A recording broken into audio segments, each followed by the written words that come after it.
What was the impact of Nazi propaganda? Well, propaganda is defined as information, especially of a biased and/or misleading nature, used to promote a political cause or point of view.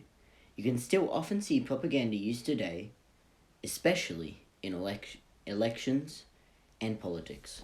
Every race, color, religion, and creed.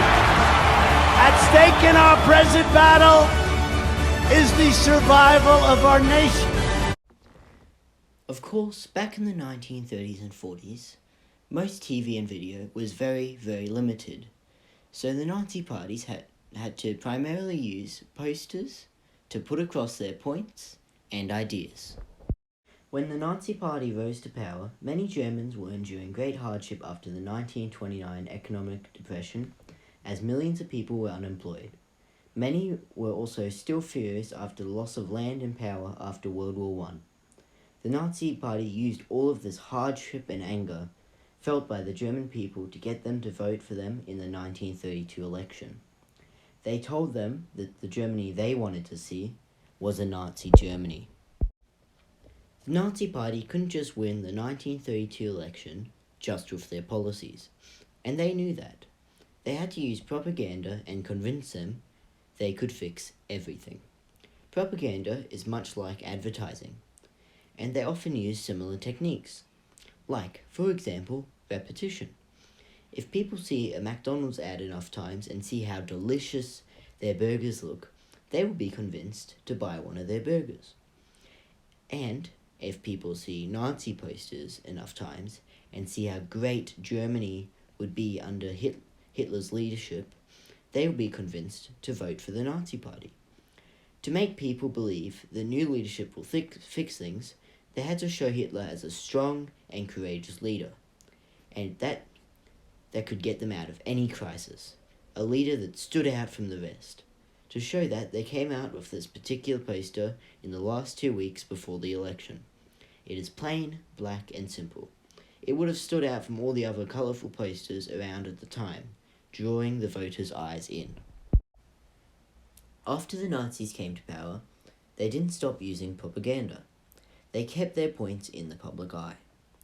They started attacking the Jewish population more and more, with the first concentration camp opening as early as 1933. This was evident in the propaganda the Nazis were putting up at the time. This particular poster shows the Jewish person and makes them out to be some kind of creature with slimy, pale skin.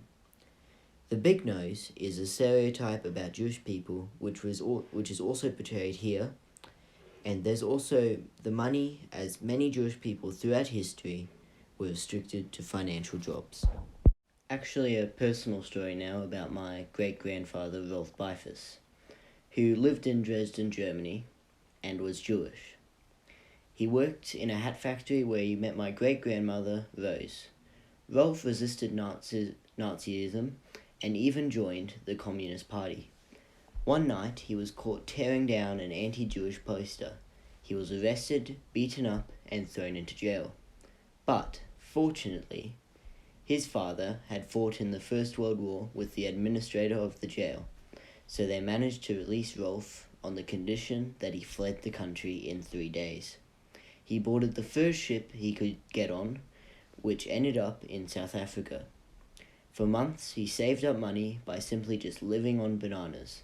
He managed to earn enough to bring Rose out of Germany, thus saving her from the Holocaust. They then started a family in a flat in Johannesburg, CBD.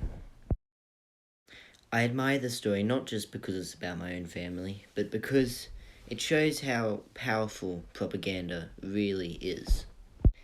And going back to my first question of what was the impact of Nazi propaganda? And I think it was absolutely ginormous. Because unlike a soldier, or a tank, or a bomb, Nazi propaganda, and even propaganda in general, has the ability to change minds.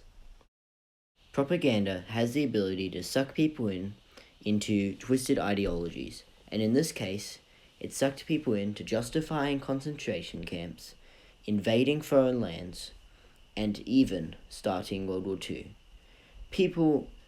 The Nazi Party used propaganda to basically mind wash the people into thinking that all these deaths, all these Jewish deaths, all these deaths of soldiers that were happening, it was all for a greater purpose. The Nazi Party's biggest weapon, Nazi Germany, they had all these tanks, all of these machines, all of these soldiers. But in the end, their biggest weapon was propaganda. And in today's world of TV and social media, propaganda is still all around us. It is more powerful and more hidden than 80 years ago. So if you take anything from this video, please let it be to check your facts, and also have a little bit of a look around and see how much propaganda is a part of our society today. Nowhere to hide, panic spreading far and wide. Who can turn the tide? G.I. Joe, American hero. Yo, G.I. Joe was there. G.I. Joe, American hero. G.I. Joe was there. Fighting for freedom wherever there's trouble.